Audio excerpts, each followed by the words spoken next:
కేవలం ఈ పథకం కోసమే కాదు కానీ ఆంధ్రప్రదేశ్ ఆల్రెడీ చంద్రబాబు నాయుడు చంద్రబాబు నాయుడు గారు ఆల్రెడీ ఫర్ సేల్ పెట్టేసినాడు.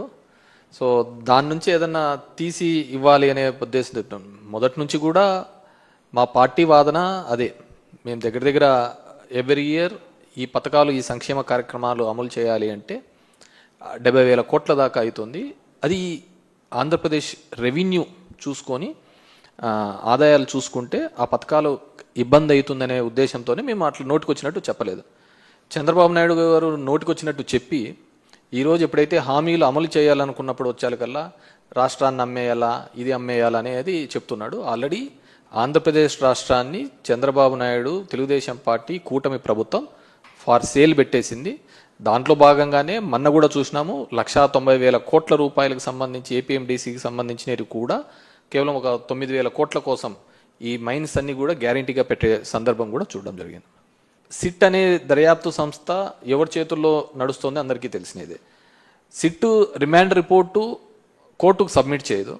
సబ్మిట్ చేయకముందే ఆంధ్రజ్యోతి ఈనాడులలో కథనాలుగా వస్తుంటాయి. అది ఏ విధంగా అవుతుంది? ఒక కాన్ఫిడెన్షియల్ డాక్యుమెంటు, జడ్జి ముందర పెట్టాల్సిన డాక్యుమెంటు, ఇవి కొన్ని పేపర్లు వాళ్ళ అనుకూలమైన పేపర్లకు ఇచ్చేసి దాని మీద వాళ్ళు ఇష్టానుసారం ఒక కథనాలు చేస్తుంటాయి.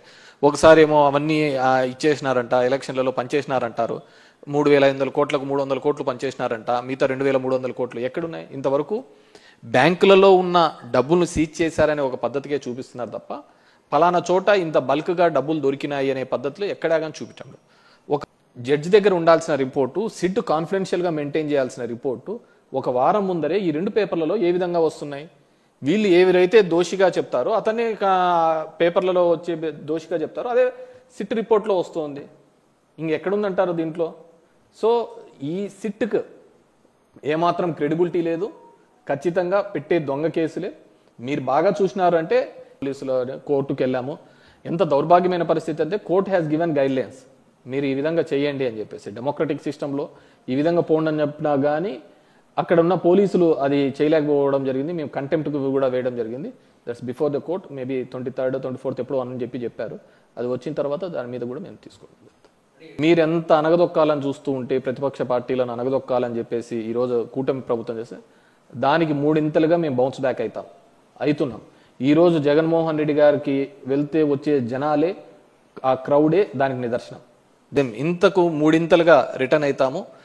ఖచ్చితంగా కూడా వైఎస్ఆర్ కాంగ్రెస్ రాసి పెట్టుకోండి, 2029లో పోయినసారి వచ్చిన మెజార్టీ కంటే అత్యధిక మెజార్టీతో రాబోతున్నామండి. పవన్ కళ్యాణ్ తన మీటింగ్స్లోనే చెప్పాడు, హీఈస్ నాట్ అడ్మినిస్ట్రేటర్, నేను పాలన చేయలేను, పాలనకు పనికిరాను, నేను ఏదన్నా ఉంటే గలాటలు చేయడానికి పోరాడడానికి మాత్రమే పనికొస్తానని చెప్పేసి చెప్పడం జరిగింది.